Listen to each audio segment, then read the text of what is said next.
Salam Efrata Devotion. Kita bicarakan tentang dampak dan kuasa dari pujian dan penyembahan. Pujian dan penyembahan dapat dinyatakan dalam doa, dalam bernyanyi, memuji dan menyembah Tuhan. Kalau dinyatakan dalam bentuk bernyanyi, bentuk nyanyiannya melalui lagu hymn atau lagu kontemporer itu feel free aja ya. Tapi yang penting hatinya memuji dan menyembah Tuhan. Percayalah, dari setiap pujian dan penyembahan yang dinaikkan dari hati, kuasanya dahsyat, kuasanya hebat, kuasanya ajaib. Jadi ingat nih kisah para rasul 16 ayat 25-26. Isinya begini. Tetapi kira-kira tengah malam Paulus dan Silas berdoa dan menyanyikan puji-pujian pada Allah, dan orang-orang hukuman lain mendengarkan mereka. Akan tetapi terjadilah gempa bumi yang hebat sehingga sendi-sendi penjara itu goyah. Dan seketika itu juga terbukalah semua pintu dan terlepaslah belenggu mereka semua. Dahsyat kan? Ajaib kan? Itulah kuasa dari doa, dari pujian dan penyembahan. Mereka itu sedang kena fitnah dan dipenjarakan di penjara paling tengah, kaki dibelenggu dalam pasungan yang kuat. Keadaan sudah mentok, buntu. Daripada ratapi nasib nih, mending berdoa, memuji dan menyembah Tuhan. Luar biasa ya, dan lihat dampaknya, belenggu mereka terlepas. Demikian juga kita, sekarang kita alami kok keadaan yang mentok, titik terendah, seolah-olah tidak ada jalan terbuka, buntu keadaannya. Berdoalah kepada Tuhan, nyanyikanlah puji-pujian bagi Tuhan. Tahu tidak, memuji dan menyembah itu memperbesar hati loh. Coba kita memuji orang lain, itu berarti mengakui kelebihan orang lain.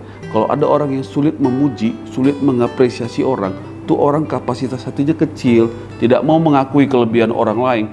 Kalau kita dipuji orang kan senang nih, malah tambah semangat ya.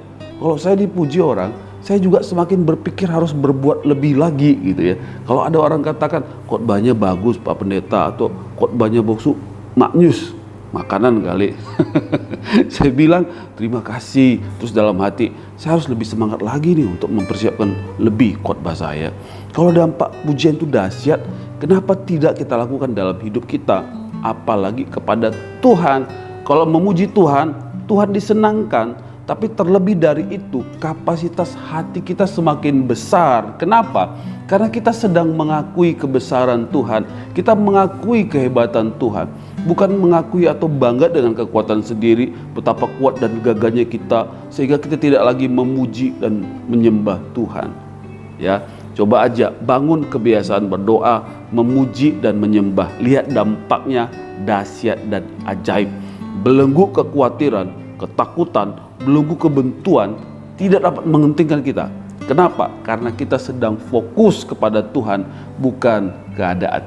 Puji Dia, Tuhan kita. Katakan gini, segala perkara dapat ku tanggung di dalam Dia yang memberi kekuatan.